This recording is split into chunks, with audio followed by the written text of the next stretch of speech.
Inklusi sosial masa kini merupakan bermigrasi dan berpartisipasinya miliaran individu yang berada di balik layar dalam kebebasan dan hak yang sama untuk mengakses segala hal yang ditawarkan dalam dunia digital. Kenyamanan, kemudahan, dan kebebasan yang ditawarkan semerta-merta memberikan kemudahan dan perubahan drastis dalam kehidupan masyarakat menjadi sosok digital citizenship. Ya, kita adalah masyarakat dunia digital.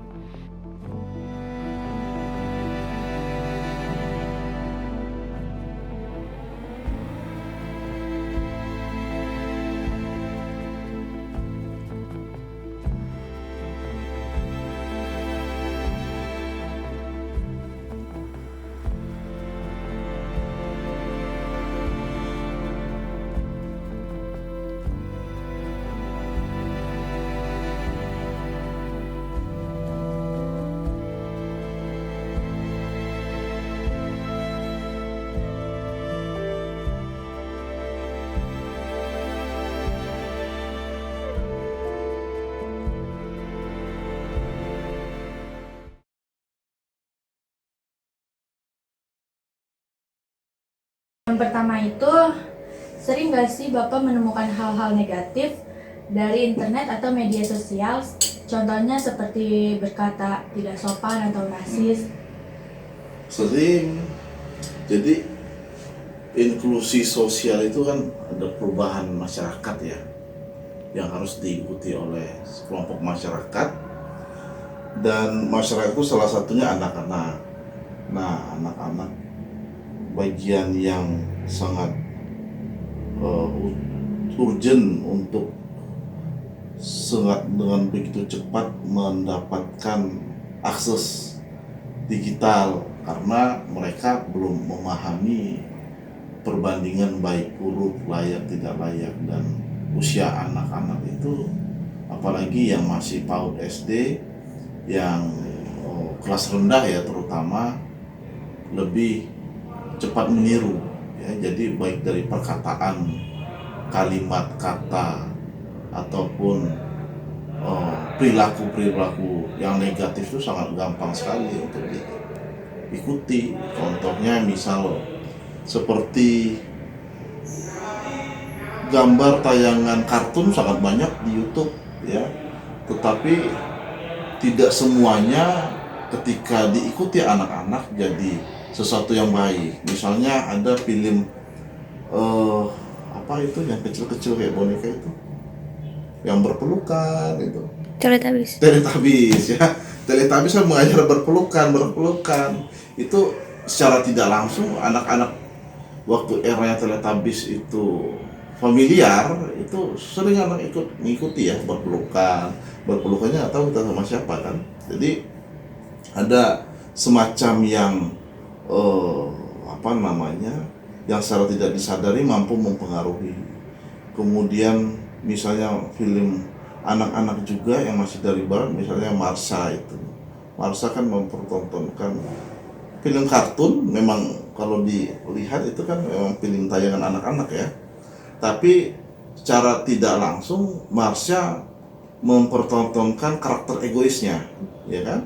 Sehingga anak-anak secara tidak langsung juga, kalau tidak dibimbing oleh orang tua mana baik buruk tadi, bisa mengikuti. Nah, jadi seperti itu, Meviani. Kira tahu gak kalau anak Bapak mengakses internet dan media sosial? Oh, tahu. Saya akses internet sebelum saya ke anak saya, melihat fenomena yang sangat mengkhawatirkan ketika para ibu untuk menenangkan anaknya menggunakan ponsel ya. Jadi begitu anak nangis dikasih ponsel, anak tenang. Itu sangat mengkhawatirkan, karena secara tidak langsung seorang orang tua dalam membuat anak tenang sudah dibiasakan menggunakan ponsel. Nah, itu satu yang menjadi semacam kebiasaan-kebiasaan masa kini orang tua dalam mendidik anak cara-cara negatif. Satu.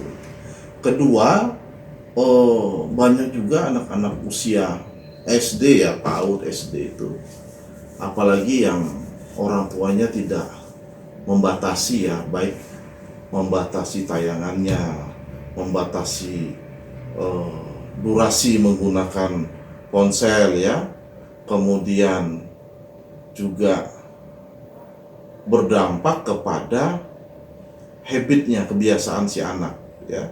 Jadi tidak heran kalau anak lebih asik menonton tayangan dan mengabaikan panggilan orang tua, instruksi orang tua, sehingga mereka lebih asik dengan gadgetnya. Nah, anak saya sendiri untuk melihat fenomena itu ada batasan-batasan. Satu, batasan jam-jamnya menggunakan ponsel ya. Kemudian batasan tayangan apa. Jadi tayangan itu saya atau istri saya yang memberikan tayangannya.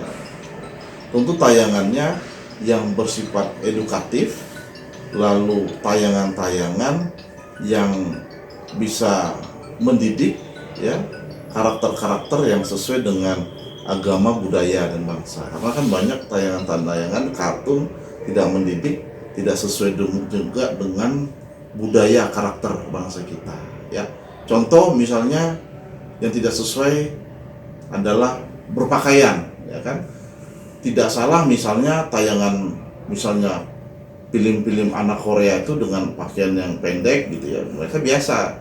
Tetapi pada budaya kita kan tidak cocok.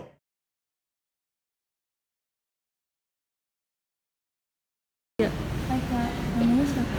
Anissa, boleh wawancara ya Kak sebentar? Boleh. Kira-kira berapa lama waktu yang dihabiskan dalam bermain gadget Kak kalau biasanya?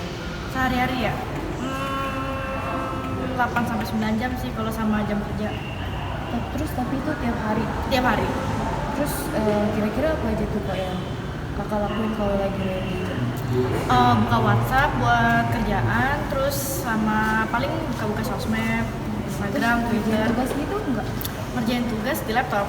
Sih kakak menemukan hal-hal yang negatif dari internet atau media sosial. Contohnya itu kayak berkata tidak sopan atau rasis.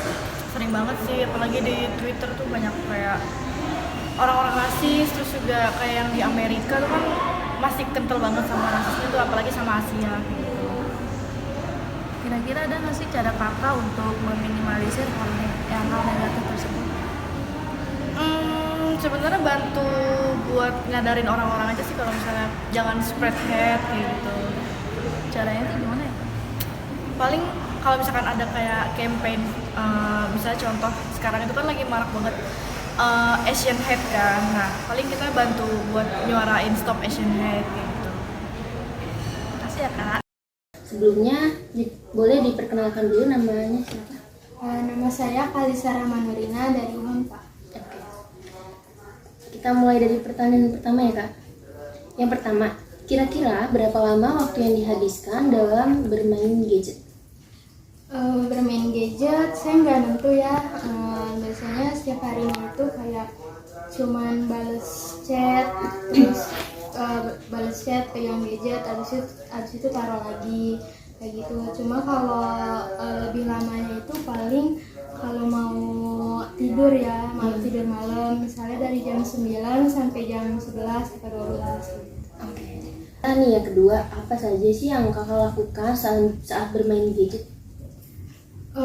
Kalau bermain gadget tuh pastinya buka WhatsApp ya, karena kan untuk berkomunikasi dengan teman, dengan orang tua. Selain itu juga karena sekarang masih kuliah online gitu kan, jadi kuliahnya tuh masih menggunakan aplikasi online seperti Zoom, Google Meet gitu. Terus juga mencari materi atau referensinya itu melalui gadget. Atau paling kalau lagi waktu senggang biasanya buka sosial media. Oke. Pertanyaan yang ketiga, sering nggak sih Kak menemukan hal-hal yang negatif di dalam internet atau sosial media, contohnya seperti berkata tidak sopan ataupun rasis kepada sesama? Pernah sih sering melihat orang yang berkomentar kotor atau tidak sopan seperti itu ya. Lebih seringnya itu kalau misalnya ada suatu berita yang lagi viral gitu kan, pasti kan orang yang berkomentar itu ada pro dan kontranya gitu. Nah, orang yang kontranya itu pasti dia yang nggak suka sama berita itu pasti suka berkomentar dengan kata-kata yang kotor atau tidak sopan gitu. Oke. Di kakaknya sendiri kira-kira ada nggak sih cara untuk meminimalisir hal-hal negatif tersebut? Cara meminimalisirnya ya, kalau saya lihat di sosial media itu misalnya saya melihat orang yang berkomentar kotor atau tidak sopan seperti itu ya, lebih baik saya diam ya, daripada lebih baik tidak ikut berkomentar daripada harus berkomentar kotor juga seperti itu kan. Atau paling enggak kalau bisa menegur langsung ya tegur langsung, terus menasihati orang itu supaya tidak berkomentar yang kotor, namun dengan cara yang baik dan sopan, dan tentunya supaya orang itu tidak tersinggung. Halo, perkenalkan nama saya Zahra Syifa Putri. Ingin bertanya dengan Kesha, siswa kelas 6. Perkenalkan diri dulu, Kesha. Kan nama saya Kesha Dini Agustin. Kita mulai ya wawancaranya. Kira-kira berapa lama waktu yang dihabiskan untuk bermain gadget 5-6 jam sehari? Terus kira-kira apa aja yang dilakuin saat bermain gadget? WhatsApp untuk mengetahui pembelajaran, YouTube untuk melihat video, TikTok untuk melihat video-video yang terbaru. Terus sering nggak menemukan hal-hal negatif di internet atau di sosial media seperti kayak ngomong kasar atau yang tidak sopan? Ica sering melihat anak sekolah membuli temannya yang tidak mampu. Di mana lihatnya? Di TikTok. Nah, yang terakhir, kira-kira manfaat apa sih yang Ica dapat dari bermain gadget? Membantu mengerjakan soal, mengetahui hal baru. Terima kasih, Ica. Sama.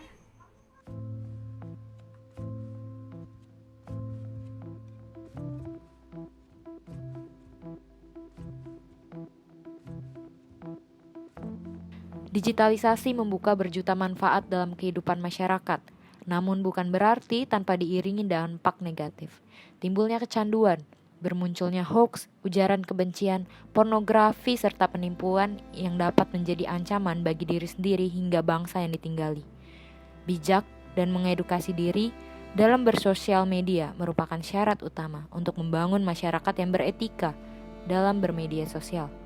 Sudah saatnya beradaptasi dan melakukan perbaikan, karena pada dasarnya kemajuan teknologi dan zaman tidak dapat kita lawan, melainkan harus dijadikan kawan.